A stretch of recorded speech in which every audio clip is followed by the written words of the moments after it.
There is something that you are chasing that is causing you to miss out on happiness. And if you want to be happier every day, then you need to listen up to this episode to find out what this thing is that you need to stop doing.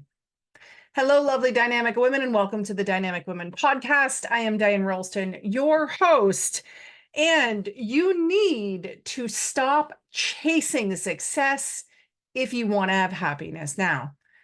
And this is something I had to learn the hard way. My whole life, I have been a top achiever. I've always been chasing the success, the top position, the goal, the championship in sports, whatever it may be. I've been going for that thing that I've put on a pedestal, the success that potentially society is saying that I should have, that you should have. I've been recently working with a client who has had a lot of success professionally, a lot of success in her personal life around the home that she was able to build. And what I'm noticing in her, and I've noticed in a lot of high achieving women, is we are sold this story that to be happy, we need to be achieving and we need success and we need to be checking off all the boxes that society says are important for us. But they're not. And that's the hard truth, because we're being pushed and driven and kind of signed up to this false reality that when you have these specific things happen to you, when you reach these specific successes, you will be happy. I can remember the very beginning of my coaching journey. I put it out there, even on Craigslist, that I was offering coaching services, and someone reached out to me, and it ended up that they had just sold 2 years earlier. They had built up with two other friends, built up this business and sold it to a company that you would know their name. The business they built, you would probably know as well, and built it up to sell it for 75 million. So his cut, 25 million, and he's 30. And when the sale happened, and at this point, it was ending the time of the transition from passing it off to the new owners. And he was free to do whatever he wanted with $25 million. And the problem was, and why he hired me, is he said, I'm not happy. And I've built everything in my life was culminating to this moment of building this software company and selling it. And I've done that and I've achieved that. And now I'm at the point where I'm like, why am I not happy? Why is there a void in me? And we had to go on this journey of switching from measuring life according to success to measuring life according to satisfaction. And then just recently, this client had bought into this idea of have these successes and then you'll be happy. But after facing burnout multiple occasions, and this is not a specific story. This is a story I see over and over and over and over again. And it might not be burnout. It might be overwhelm. It might be sickness. It might be a void of energy, like lacking energy. It might be feeling like you're settling. It could be a feeling like something's missing, right? It's this moment of, is this it? Is this what I signed up for? Because if so, I don't like it. And then you don't want to say anything because you'd be ungrateful, right? To have the ultimate position, the great money, the vacation time, the beautiful home, the wonderful vacations, the money to buy the nice clothes, like all of that is like check, check, check. All the boxes are checked. And yet you're unhappy. And yet you are overworked, overwhelmed, pulled in a million directions, facing burnout, not knowing who you are anymore, feeling an emptiness inside, wondering, am I depressed? Why am I so anxious? Why am I unable to sleep at night? Is this just what getting older feels like? I've been there. I've felt it.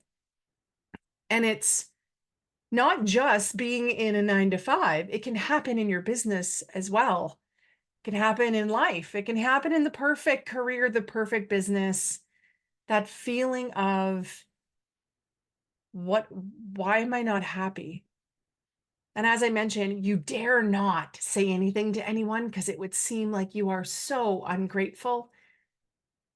I know another woman who built up a business. I won't say what business it is because that'll give it away potentially to people that know me, but she built up a business and then she decided to sell it. And people said, "Oh, I'm so sorry it didn't work out." And she says, "No, it did work out. I'm selling it because I'm not happy. I'm moving on to something else. I was happy with what it was, and the time is done." And so people think when you end something, that means that you couldn't keep it or it didn't work out.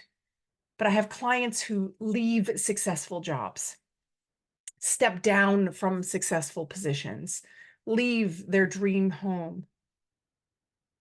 All of these situations they step away from because it wasn't what they wanted anymore.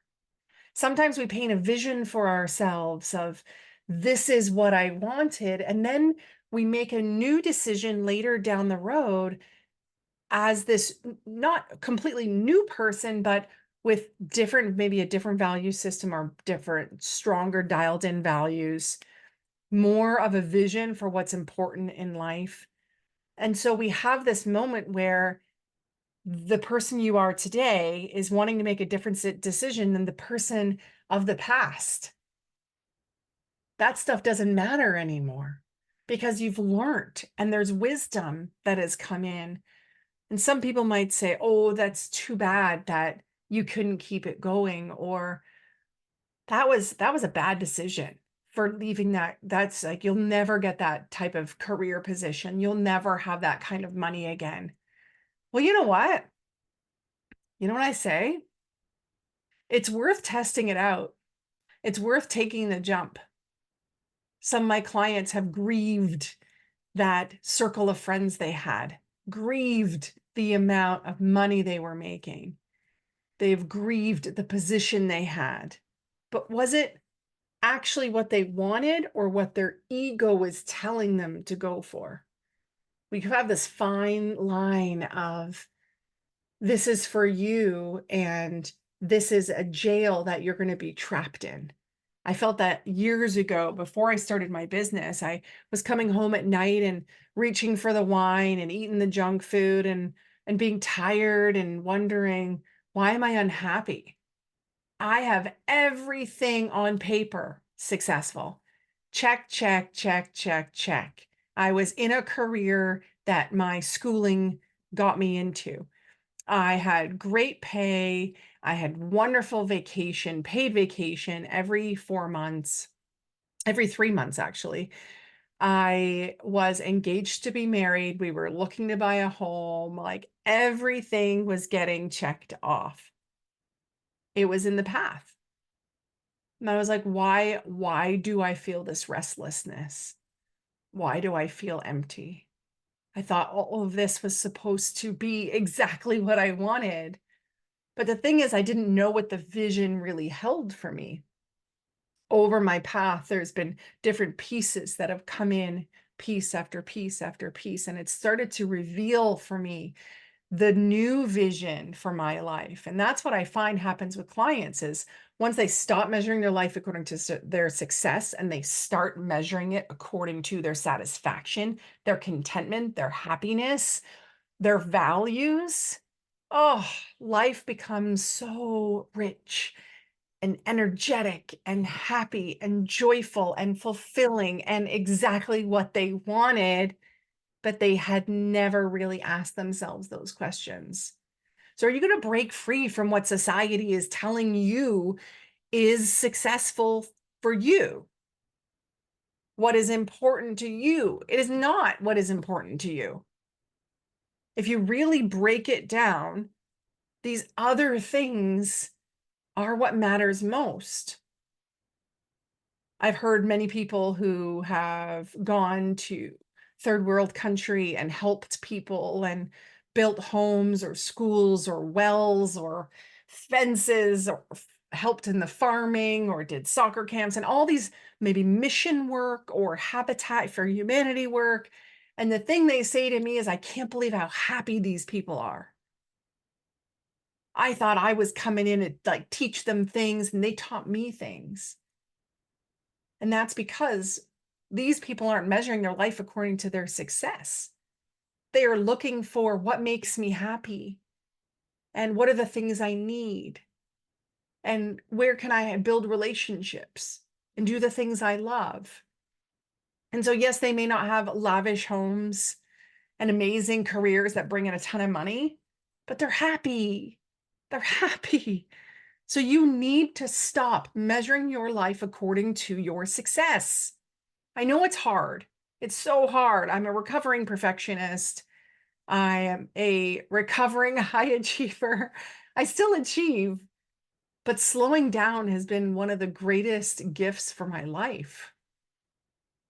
My clients say to me, wow, like it's so good to choose me and to choose what I want, not be pressured by keeping up with the Joneses or what others think would make me happy.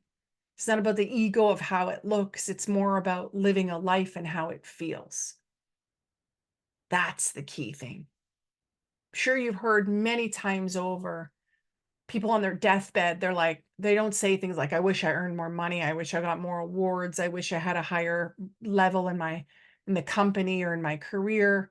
What they say is, I wish I spent more time with, I wish I enjoyed these things more. I wish I laughed more. I wish I had more experiences. You have that choice now, whether you are 7 or 70, 19 or 90, you get that choice.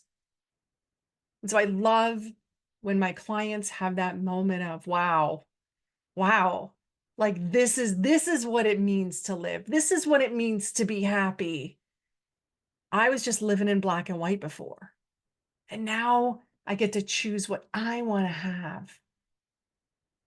So stop measuring your life according to society's belief of what success is and start looking at what will make you truly happy. Have that vision for what your life could be like and you'd like it to be like. It's sometimes just about the simple things. That's why I find I'm happiest kind of on the weekends at the cabin sort of idea. Like when we don't have all this stuff, when we're not inundated with experiences in the money grabbing sense, but more so just in what brings me joy. What are the things? And if you're hearing my voice cut out, it's because I'm sick right now. I'm not getting emotional about it, but I'm super passionate about this because I'm so grateful for my experience with my coach that many years ago, whatever it was, 14 years ago, where I had the opportunity to see the difference between these two. And it's funny, I just did the Wheel of Life with one of my clients that I've been working with for years, and she didn't really click in, and maybe I didn't explain it well enough, but the Wheel of Life, the professional coaching tool, it measures your satisfaction. It does not measure your success.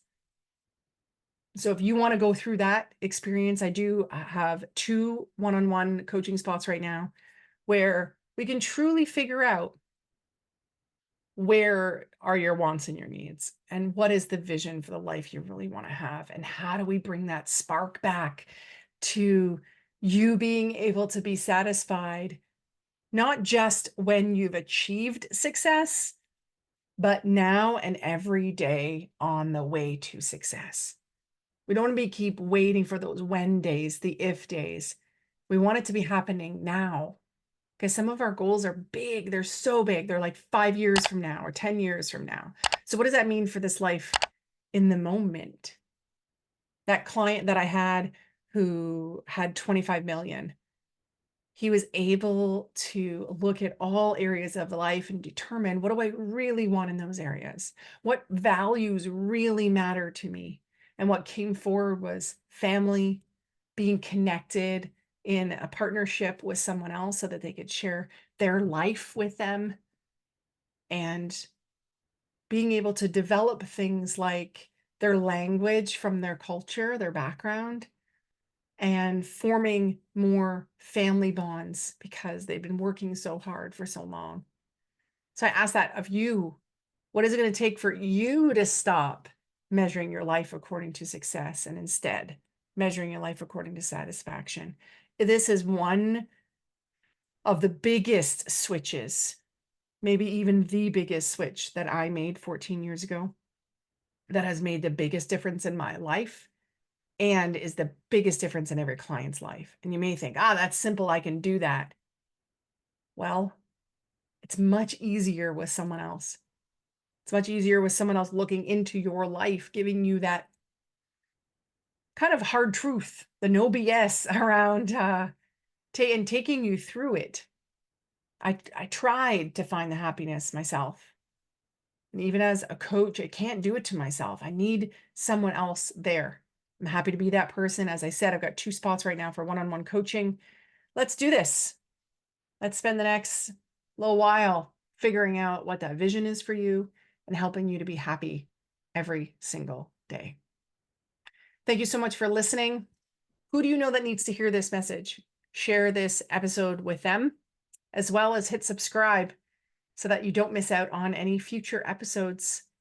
And if we haven't yet, make sure you connect with me in the Dynamic Women Facebook group. Just search for Dynamic Women Community. It is a free online group that you can jump into. And I'm going to go rest up my voice.